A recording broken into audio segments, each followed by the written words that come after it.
Hello student, आज हम physics का नया चैप्टर पढ़ने जा रहे हैं, force and law of motion.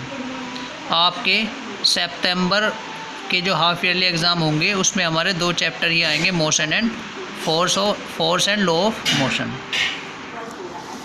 तो मैंने ये एक तरीके से प्रयास किया है कि जिससे कि आपको वीडियो की मदद से ये पूरा का पूरा समझ आ जाए। तो सबसे पहले डेफिनेशन, व्हाट इज़ फोर्स। तो force is the form of push and pull. अगर हम किसी भी चीज़ को खींचते हैं या धकेलते हैं तो वो हमारा क्या कहलाता है, फोर्स।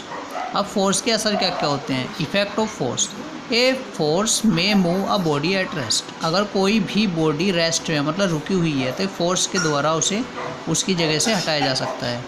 ए फोर्स में stop a moving body. Force किसी भी मूविंग बॉडी को रोक सकती है। A force can change the speed of the body.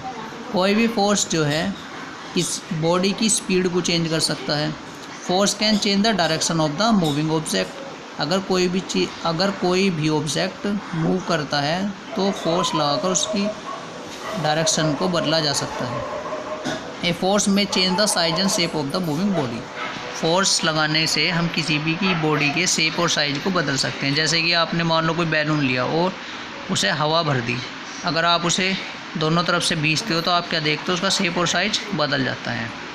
ठीक है। अगर हम साइकिल लेके जा रहे हैं, सामने से कोई चीज़ किसी आगे टकराई तो क्या होगा, हम रुक जाएंगे और हमारी डायरेक्शन चेंज हो सकती है।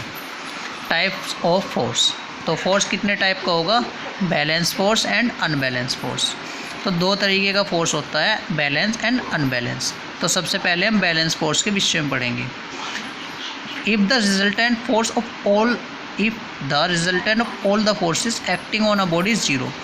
अगर किसी भी बॉडी पर जितने भी फोर्स लगाए गए उनका रिजल्टेंट अगर ज़ीरो आता है तो वो हमारा बैलेंस फोर्स कहलाता है। तो ये तो हमारी डेफिनेशन है। If the resultant of all the forces acting on a body is zero, the force are called balance force. ठीक है।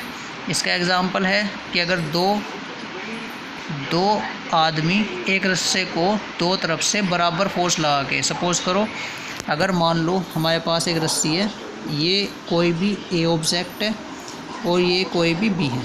तो ये एक क्या है, हमने एक रोप मान ली।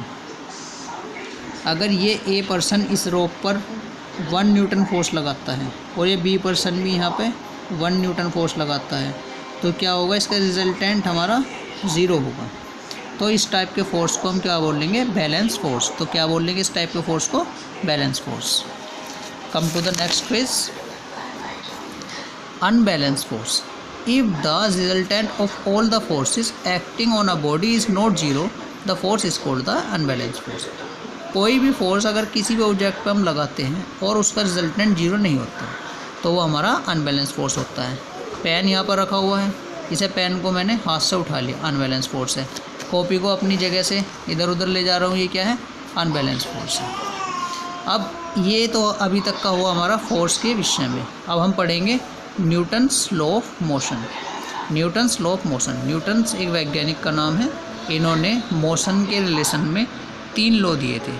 तो फर्स्ट लॉ था इनका जो हम पढ़ने जा रहे हैं। According to the Newton's first law of motion, a body is continue be in a rest और in a state of uniform motion along a straight line unless some external unbalanced force is applied on the body to change that state। तो ये हमारी इसकी क्या है, एक statement है Newton first law of motion की। इन्होंने ये बताया था अगर कोई भी वस्तु चलती है तो चलती रहेगी, रुकी हुई है तो रुकी रहेगी, जब तक उस पर बाहर से कोई एक्स्ट्रा फोर्स ना लगाया जाए। ठीक है। अगर कोई चीज़ जहाँ है उसे उसकी जगह पर से कोई नहीं हटा सकता जब तक हम उस पर एक्स्ट्रा फोर्स ना लगाएं। अब come to the next topic. वैसे Newton's second law of motion, third law of motion पढ़ने से पहले हमें इनर्शिया और मास के विषय में जान लेना चाहिए। तो चलो हम इनर्शिया एंड मास के विषय में पढ़ेंगे। तो फर्स्ट टॉपिक है हमारा inertia. Inertia of a body is the inability of the body to change by itself its state of rest और states of uniform motion along a straight line. Thus Newton's first law also define inertia and is rightly called the law of inertia. Inertia किसी भी चीज़ का inertia एक तरीके की उसकी inability है उसे अपनी जगह से हटाने में। सपोज़ करो अगर कोई चेयर आपके घर में रखी है, मान लो ये आप सपोज़ करो ये एक कॉपी है जिससे मैं वीडियो बना रहा हूँ सामने रख के, जब तक नहीं अपनी जगह से हटेगी जब तक मैं इसको नहीं हटाता। ठीक है, तो अगर मैं इसे हटाना चाहूँगा, उठाना चाहूँगा तो तभी ये उठ पाएगी। तो इनर्शिया किसी भी वस्तु का वह गुण है जो उसे उसकी स्टेट में बनाए रखता है। ठीक है, कोई चीज़ है वहीं की वहीं रहेगी। अब इनर्शिया 3 तरह का होता है। किस किस टाइप का?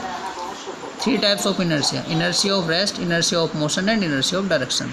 तो इनर्शिया हमारा 3 तरीके का होता है, रेस्ट का, मोशन का और डायरेक्शन का। कोई चीज़ रेस्ट में है तो रेस्ट में है, मोशन में है तो मोशन में रहेगी जब तक कोई बाहर से कोई फोर्स ना लगा जाए। डायरेक्शन में है, डायरेक्शन चेंज करती है तो डायरेक्शन चेंज करती रहेगी जब तक उसे बाहर से कोई उसकी डायरेक्शन को बदलने की कोशिश ना करे। उम्मीद है मुझे आपको ये वाली वीडियो आपको अच्छे से समझ आई होगी और अच्छा दिख रहा होगा। ये हमारे नोट्स हैं, आप इसको वीडियो को पॉज करके नोट्स उतार सकते हो और आगे भी मैं इस तरीके के नोट्स बनाकर ही इस चैप्टर को पूरा करूँगा।